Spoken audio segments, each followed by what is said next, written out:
My name is Ron MORZFELD, and I want to welcome you aboard the LST 393, located here in Muskegon, Michigan. Oh, the ship here was built in 1942 in Newport News, Virginia. It was brought here in 46, but between that, this has got 3 battle stars. It was at the invasion of Oman in North Africa. It was at Sicily, Salerno, and then 32 trips back and forth from Normandy to England. The LST stands for Landing Ship Tank, or unless you're a sailor, then it's a long, slow target. This ship is 325 feet long, 50 feet wide, has 5 decks, and is powered by 2 diesel engines. There was 111 sailors stationed on here. But as far as the soldiers go, depending on what they were hauling, if they had, on this deck that we're standing on, there was 28 Sherman tanks on this deck. So you had 28 crews with 5 man to a crew, or 4 man to a crew. Then you also had the sailors, or the soldiers that were up on the top deck with their jeeps and the trucks. So it's awful hard to explain.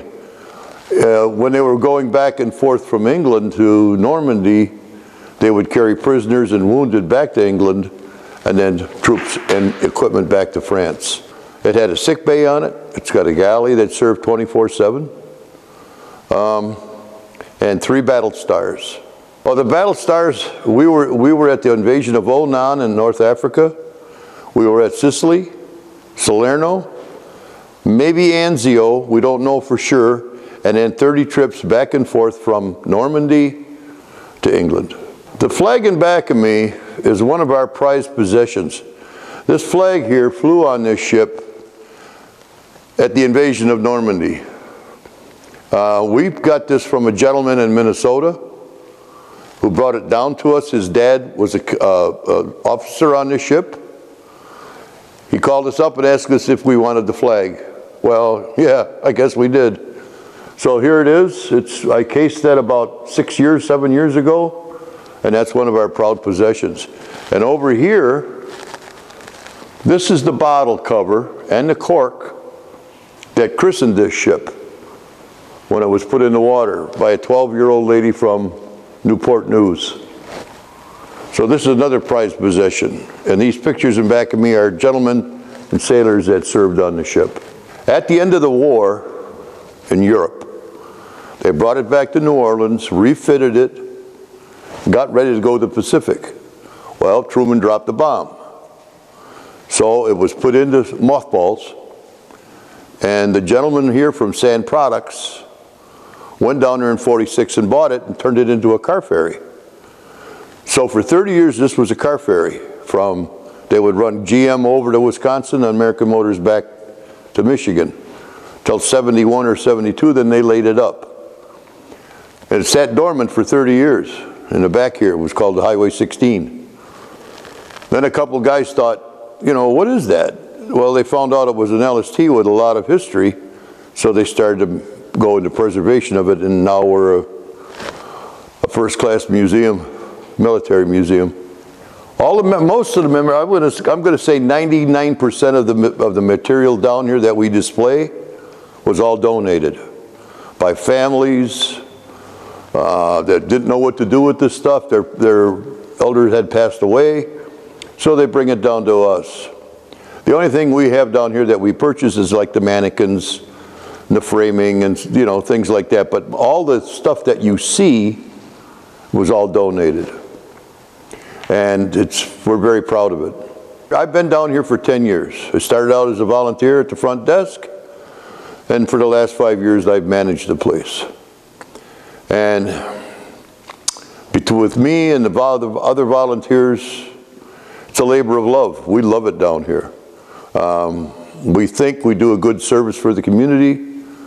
We get approximately 8,000 visitors a year from 9 different countries that we know of.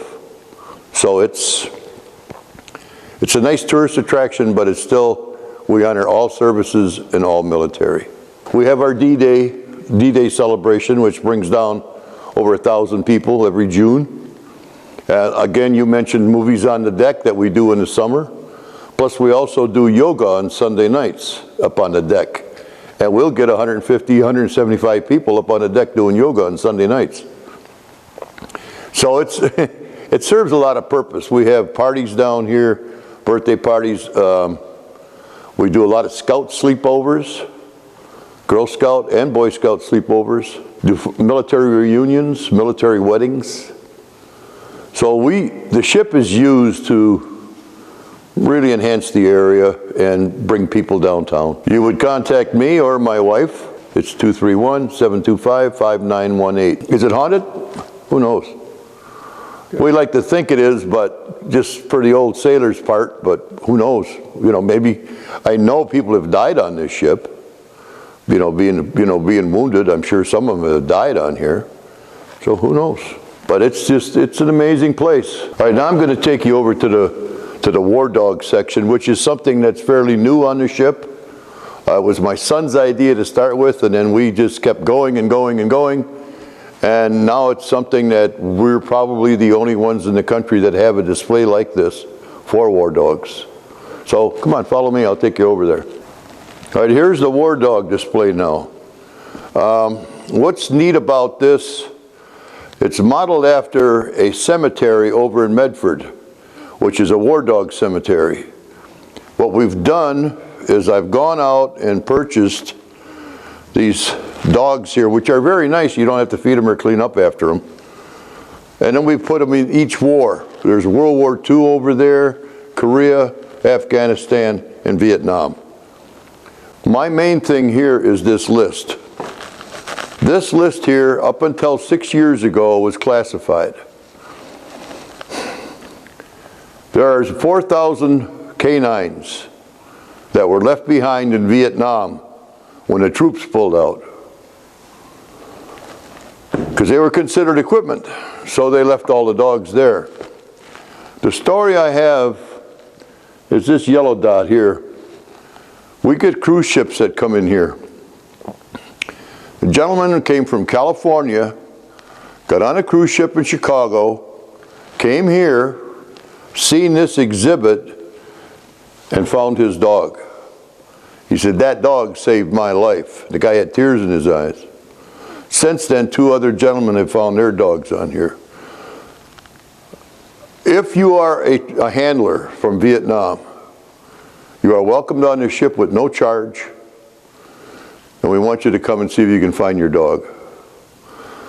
There's only 2 of these lists. One's in Medford and this one. And we're very proud that we have it here. It's very sad, but we're proud we have it here. And so this is my pride and joy here. This was all done with donations. So, like I say, if you know of a handler or you are a handler, come on down, see if you can find your dog. Because they were very, very well taken care of when the soldiers were there, but when they left, we don't know what happened to them. They just let them go or they euthanized them. So that's the main thing. But, and then over here I've got a picture of a Doberman in a foxhole guarding a sleeping Marine on Guam.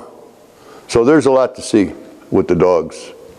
All these here are all tombstones from the war dogs that are buried over in Medford.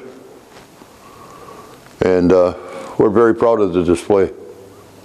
We get a lot of people interested in it. This is our World War I display. It's got 2 doughboys and a landing, or what do you call, boarding sailor. They were outfitted like this when they would board vessels in World War I. And this is just the memorabilia.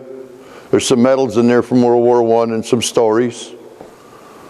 But these are all authentic uniforms with the authentic gas masks. They're all real, nothing phony about them. This is our Afghan display. These here are the 4 kids from Muskegon County that were killed over there over the years. We don't have much of the stuff because it's still being used. It's still a war that's going on. But we do have some display in here of the armor, the fatigues of the airplanes that are used over there. So there, like I say, there's not much in there, but it's the best we got right now.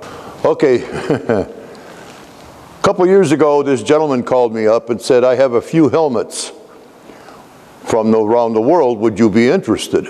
And I said, of course. So he said, well, come out to the house and I'll show them to you and see if you want them. Well, I go out there and there's 165 helmets. I said, are you serious? He says, yeah. He says, I'm going to donate all these to the ship. Well, this is the gentleman here, Major Duvall. He's a retired Marine Corps major. This was his outfit in Vietnam. He was a Marine Corps paratrooper. He collected all these helmets all these years. They go from the 1800s up until today. The British, German, Russian, Japanese, they're from all over the world. And they are one of our prized possessions now. That's me, 1957, a long time ago. That's our Vietnam wall there. This guy's got a story here. He was on 4 different subs. Here, the Fulton, the Swordfish, the Grudgeon, and the Holland. 2 of these were lost in battle after he got off of them. So he's a pretty lucky dude. And this is all the places he was, Australia, Midway, Saipan, Tinian, Guam, and that's his numbers. And he was also at the signing of the surrender of Japan. Wow. And these are all his signatures, all his buddy's signatures on the back of this. He's been around. This guy, 2 guys met in the Philippines from Muskegon. They didn't know each other, but they met over in the Philippines. And the one guy said to the other, he says, when you get back to Muskegon, he says, you ought to look up my sister. She's really pretty. Well, that guy got killed.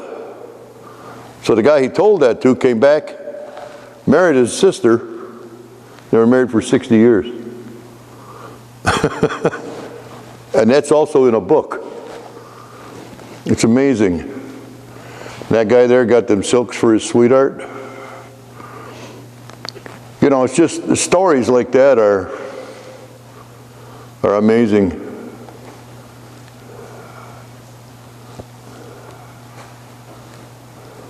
All this ammunition here, this was all given to us by the major too. And then that's Sharon's dad, my wife. Okay. Silver Star winner. He was a tank destroyer. He was a Silver Star winner. So there's a million stories down here. Sometimes you wish them uniforms could talk. You know, you really do, because it's just amazing. And that's why if you come down here, don't think you're going to come down here and spend a half an hour. You're going to spend a couple hours, because there's a lot to read and a lot to see and a lot of history. A lot of history. It's amazing. That's all I can say about it. But I have a lady over here. We'll take a walk over there if you'd like to. This lady here, Margaret Toller, her son brought us the uniform down here and asked if we could display it. So we got a mannequin. We tried to make her look as close as we could. All this is all original. He brought us down from the shoes, the purse, the hat, everything. What's funny about this uniform, well, not funny, but it's an Ike jacket. Very few women wore an Ike jacket. But about 2 months after we dressed her, he brought her sister down here, who was in her 90s. Sat right here and cried for 20 minutes. She was looking at her sister, and it was amazing. And that's her story there. And she was in the Army Air Corps before the Air Force. Army Air Corps. And it's an amazing story. We're very proud of that. This here is our Korea War display. We have not a lot from Korea because, I don't know, a lot of people don't, they even forgot about Korea. Like on the sign it says the Forgotten War. If you follow me in here, this is our ladies display. These are all different pictures of the women from around here that served in the service. Navy, Army, Air Force, Marines, SBARs. So we're real proud of this area too. These were the WASPs. And they were the civilian pilots that flew planes over to England from here. So the boys didn't have to. The women did, and they lost 30 of them gave their lives for that. And they were never recognized until the 70s. So they're very important to the war effort back then. Yeah, you'll find, if you come down here, you'll find a lot of stuff to see. Get a lot of information, and there's always somebody here to tell you what it is. And we open in April and May, and we start our summer season. So come on down, you'll really enjoy it.